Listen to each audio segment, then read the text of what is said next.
بسم الله الرحمن الرحيم. ياسين والقرآن الحكيم إنك لمن المرسلين على صراط مستقيم تنزيل العزيز الرحيم لتنذر قوما ما أنذر آباؤهم فهم غافلون لقد حق القول على أكثرهم فهم لا يؤمنون إنا جعلنا في أعناقهم أغلالا فهي إلى الأذقان فهم مقمحون وجعلنا من بين أيديهم سدا ومن خلفهم سدا فأغشيناهم فهم لا يبصرون وسواء عليهم أأنذرتهم أم لم تنذرهم لا يؤمنون إنما تنذر من اتبع الذكر وخشي الرحمن بالغيب فبشره بمغفرة وأجر كريم إنا نحن نحيي الموتى ونكتب ما قدموا وآثارهم وكل شيء أحصيناه في إمام مبين واضرب لهم مثلا أصحاب القرية إذ جاءها المرسلون إذ أرسلنا إليهم 2 فكذبوهما فعززنا بثالث فقالوا إنا إليكم مرسلون قالوا ما أنتم إلا بشر مثلنا وما أنزل الرحمن من شيء إن أنتم إلا تكذبون قالوا ربنا يعلم إنا إليكم لمرسلون وما علينا إلا البلاغ المبين قالوا إنا تطيرنا بكم لئن لم تنتهوا لنرجمنكم وليمسنكم منا عذاب أليم قالوا طائركم معكم أئن ذكرتم بل أنتم قوم مسرفون وجاء من أقصى المدينة رجل يسعى قال يا قوم اتبعوا المرسلين اتبعوا من لا يسألكم أجرا وهم مهتدون وما لي لا أعبد الذي فطرني وإليه ترجعون أأتخذ من دونه آلهة إن يردني الرحمن بضر لا تغن عني شفاعتهم شيئا ولا ينقذون إني إذا لفي ضلال مبين إني آمنت بربكم فاسمعون قيل ادخل الجنة قال يا ليت قومي يعلمون بما غفر لي ربي وجعلني من المكرمين وما أنزلنا على قومه من بعده من جند من السماء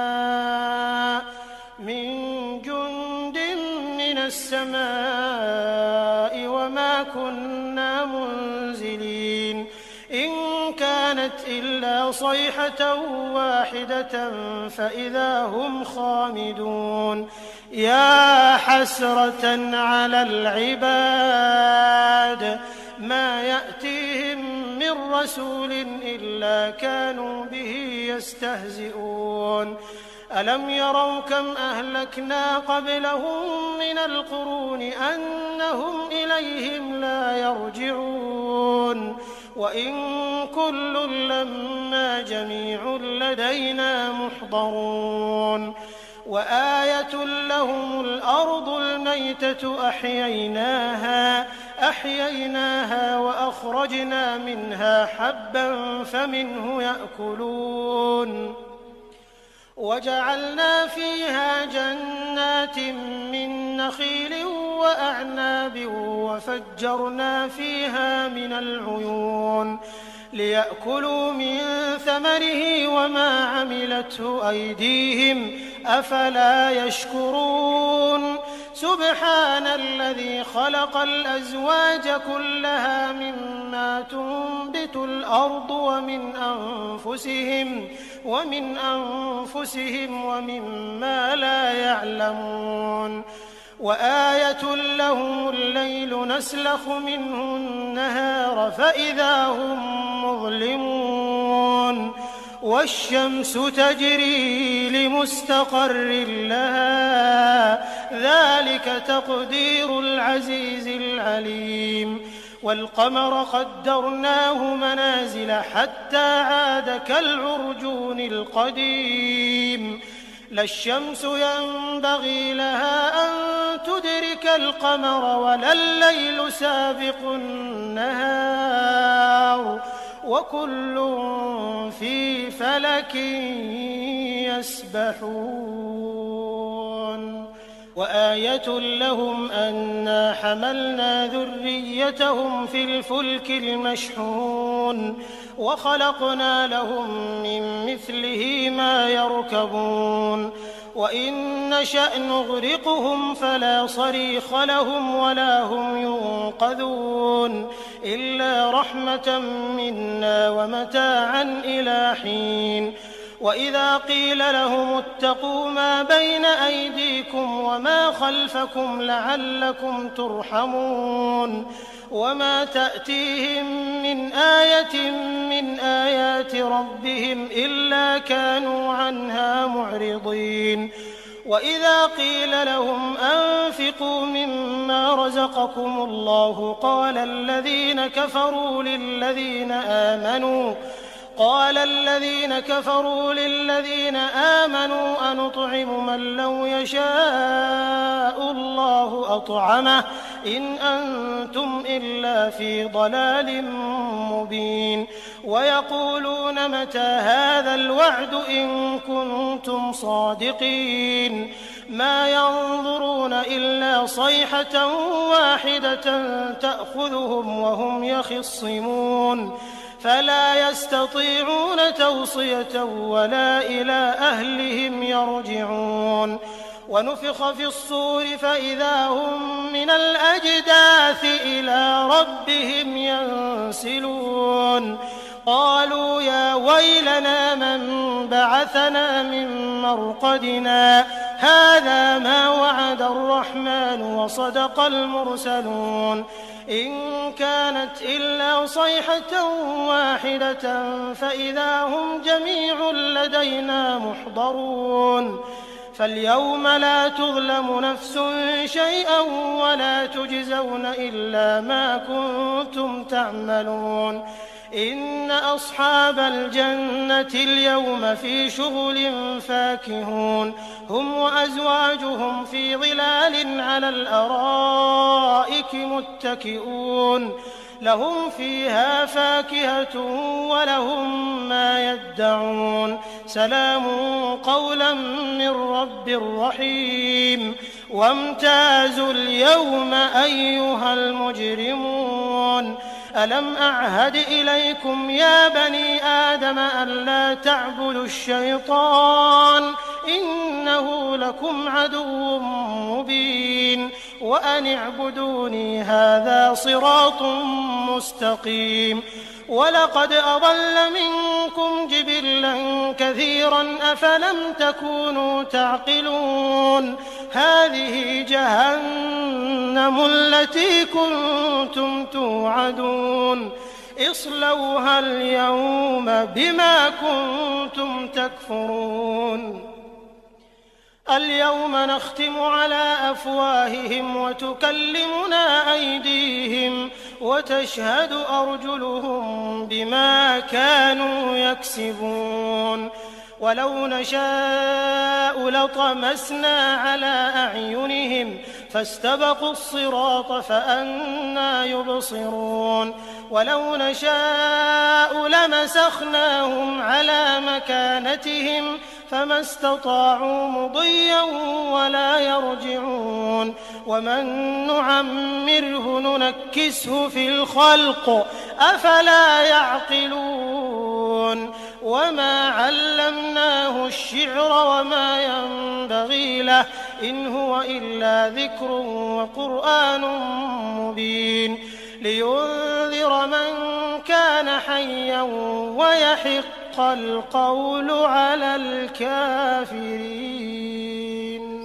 أولم يروا أنا خلقنا لهم مما عملت أيدينا أنعاما فهم لها مالكون وذللناها لهم فمنها ركوبهم ومنها يأكلون ولهم فيها منافع ومشارب أفلا يشكرون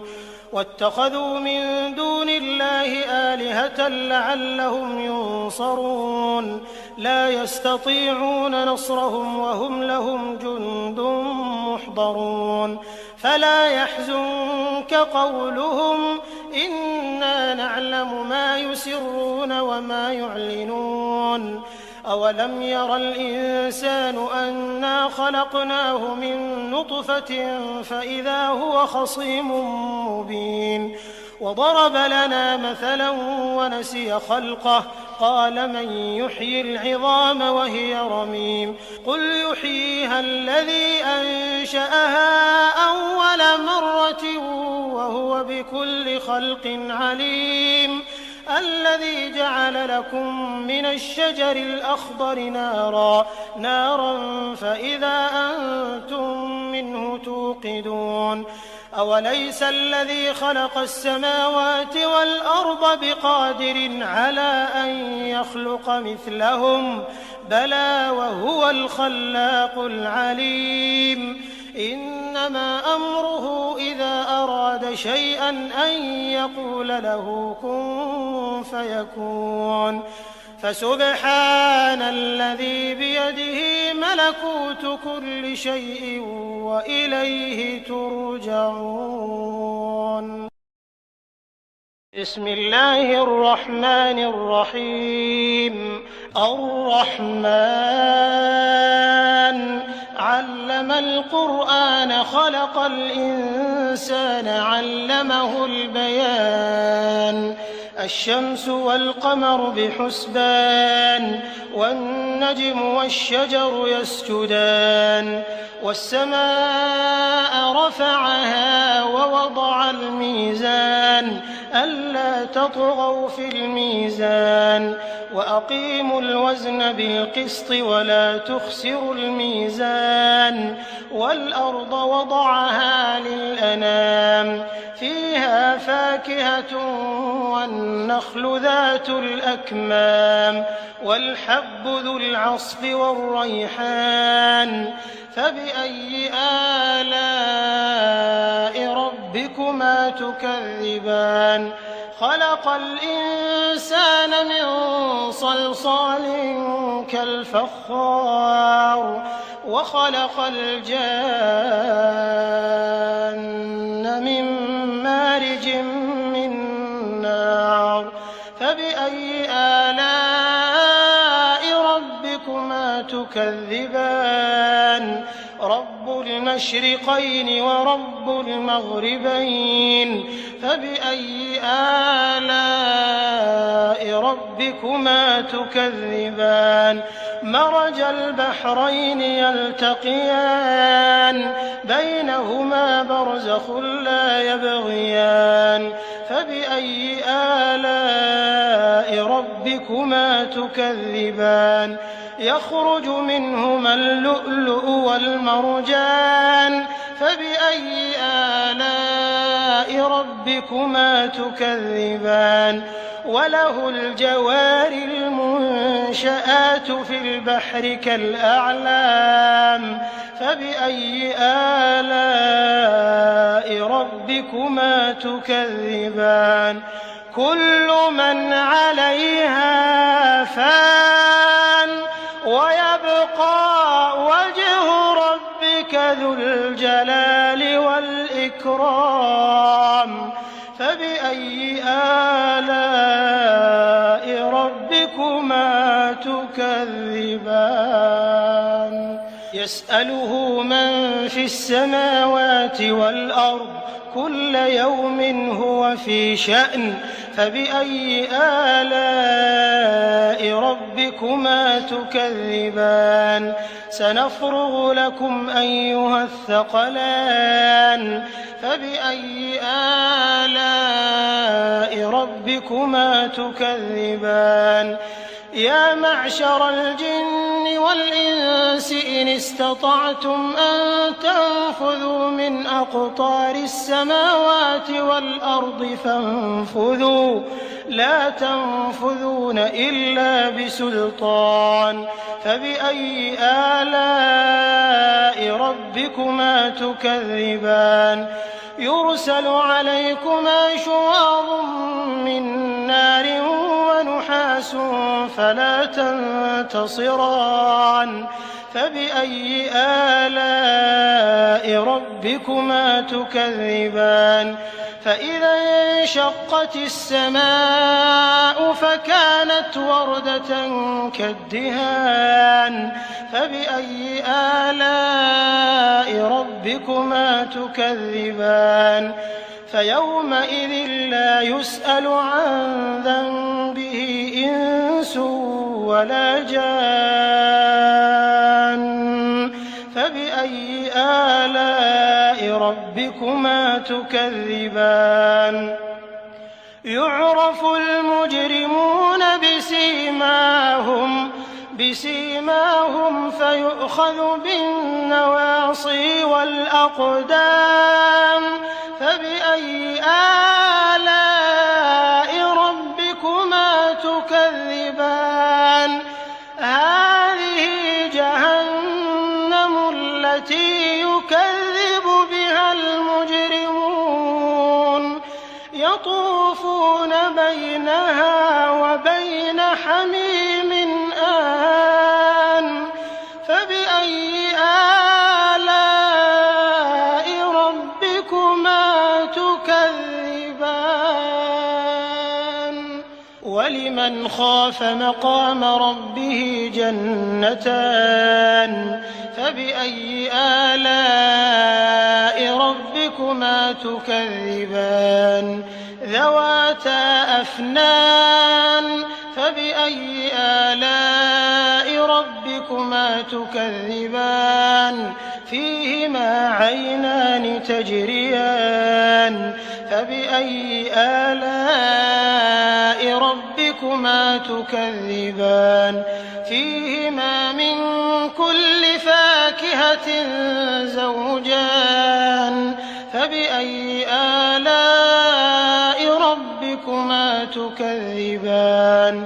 متكئين على فرش بطائنها من استبرق وجنى الجنتين دان فبأي آلاء ربكما تكذبان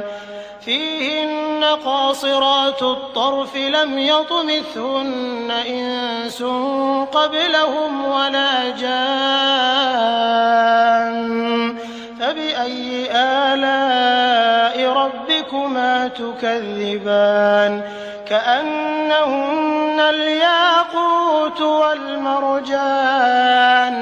فبأي آلاء ربكما تكذبان هل جزاء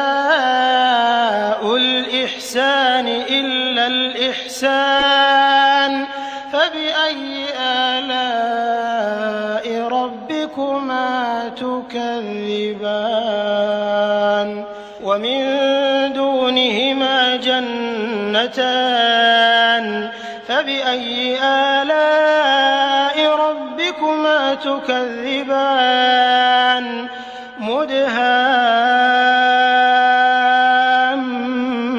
مدهامتان فبأي آلاء ربكما تكذبان فيهما عينان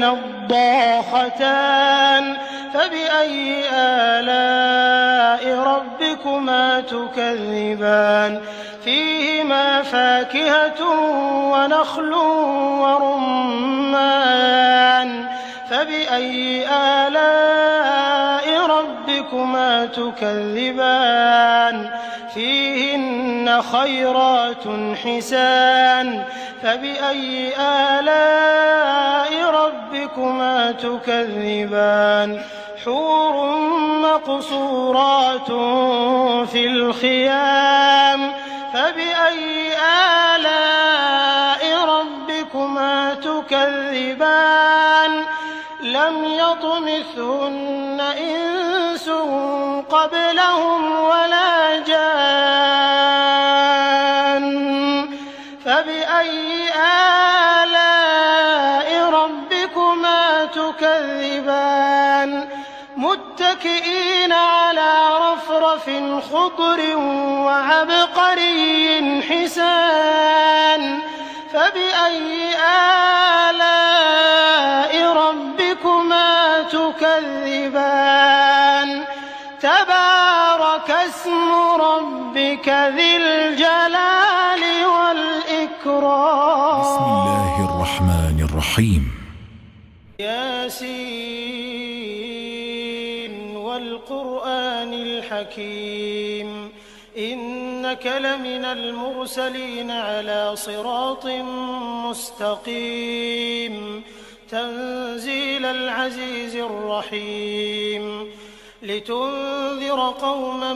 ما أنذر آباؤهم فهم غافلون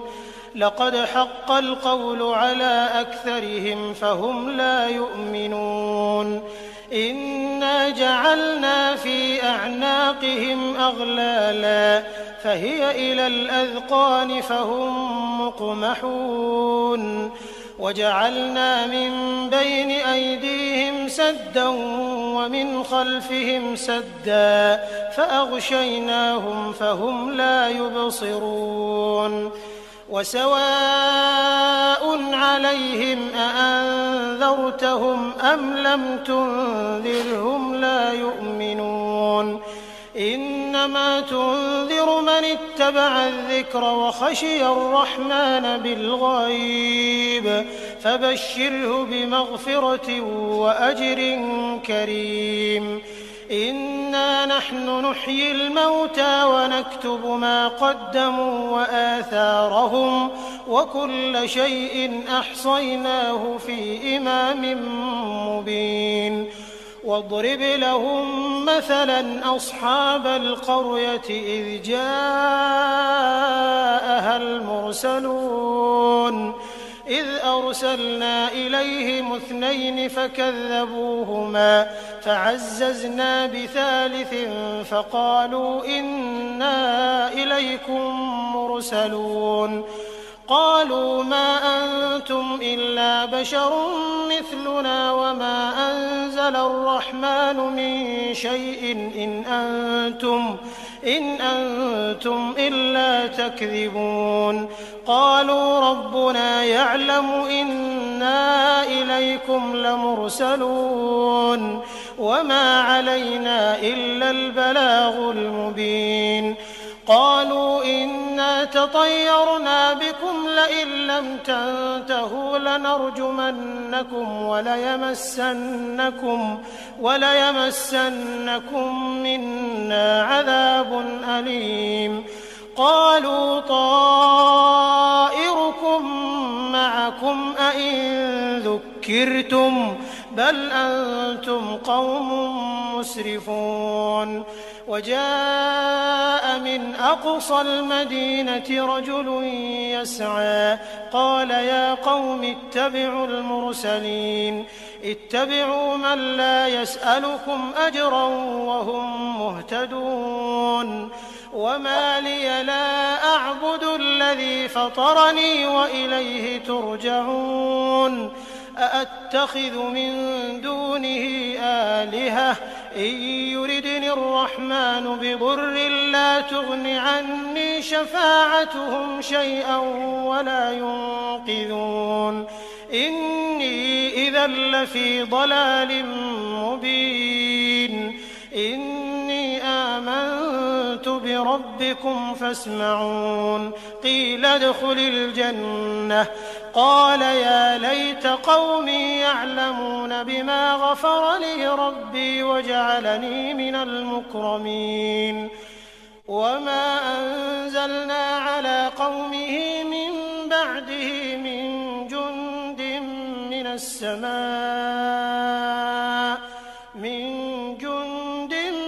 السماء وما كنا منزلين إن كانت إلا صيحة واحدة فإذا هم خامدون يا حسرة على العباد ما يأتيهم من رسول إلا كانوا به يستهزئون ألم يروا كم أهلكنا قبلهم من القرون أنهم إليهم لا يرجعون وإن كل لما جميع لدينا محضرون وآية لهم الأرض الميتة أحييناها وأخرجنا منها حبا فمنه يأكلون وجعلنا فيها جنات من نخيل وأعناب وفجرنا فيها من العيون ليأكلوا من ثمره وما عملته أيديهم أفلا يشكرون سبحان الذي خلق الأزواج كلها مما تنبت الأرض ومن أنفسهم ومما لا يعلمون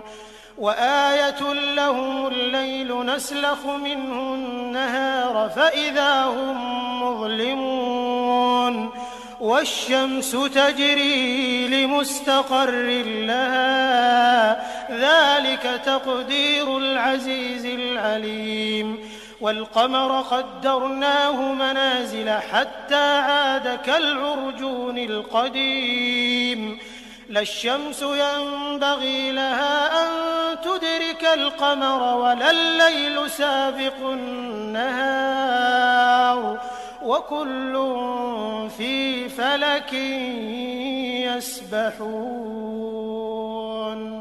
وآية لهم أنا حملنا ذريتهم في الفلك المشحون وخلقنا لهم من مثله ما يركبون وإن نشأ نغرقهم فلا صريخ لهم ولا هم ينقذون إلا رحمة منا ومتاعا إلى حين وإذا قيل لهم اتقوا ما بين أيديكم وما خلفكم لعلكم ترحمون وما تأتيهم من آية من آيات ربهم إلا كانوا عنها معرضين وإذا قيل لهم أنفقوا مما رزقكم الله قال الذين كفروا للذين آمنوا أنطعم من لو يشاء الله أطعمه إن أنتم إلا في ضلال مبين ويقولون متى هذا الوعد إن كنتم صادقين ما ينظرون إلا صيحة واحدة تأخذهم وهم يخصمون فلا يستطيعون توصية ولا إلى أهلهم يرجعون ونفخ في الصور فإذا هم من الأجداث إلى ربهم ينسلون قالوا يا ويلنا من بعثنا من مرقدنا هذا ما وعد الرحمن وصدق المرسلون إن كانت إلا صيحة واحدة فإذا هم جميع لدينا محضرون فاليوم لا تظلم نفس شيئا ولا تجزون إلا ما كنتم تعملون إن أصحاب الجنة اليوم في شغل فاكهون هم وأزواجهم في ظلال على الأرائك متكئون لهم فيها فاكهة ولهم ما يدعون سلام قولا من رب رحيم وامتازوا اليوم أيها المجرمون ألم أعهد إليكم يا بني آدم ألا تعبدوا الشيطان إنه لكم عدو مبين وأن اعبدوني هذا صراط مستقيم ولقد أضل منكم جبلا كثيرا أفلم تكونوا تعقلون هذه جهنم التي كنتم توعدون اصلوها اليوم بما كنتم تكفرون اليوم نختم على أفواههم وتكلمنا أيديهم وتشهد أرجلهم بما كانوا يكسبون ولو نشاء لطمسنا على أعينهم فاستبقوا الصراط فأنى يبصرون ولو نشاء لمسخناهم على مكانتهم فما استطاعوا مضيا ولا يرجعون ومن نعمره ننكسه في الخلق أفلا يعقلون وما علمناه الشعر وما ينبغي له إن هو إلا ذكر وقرآن مبين لينذر من كان حيا ويحق القول على الكافرين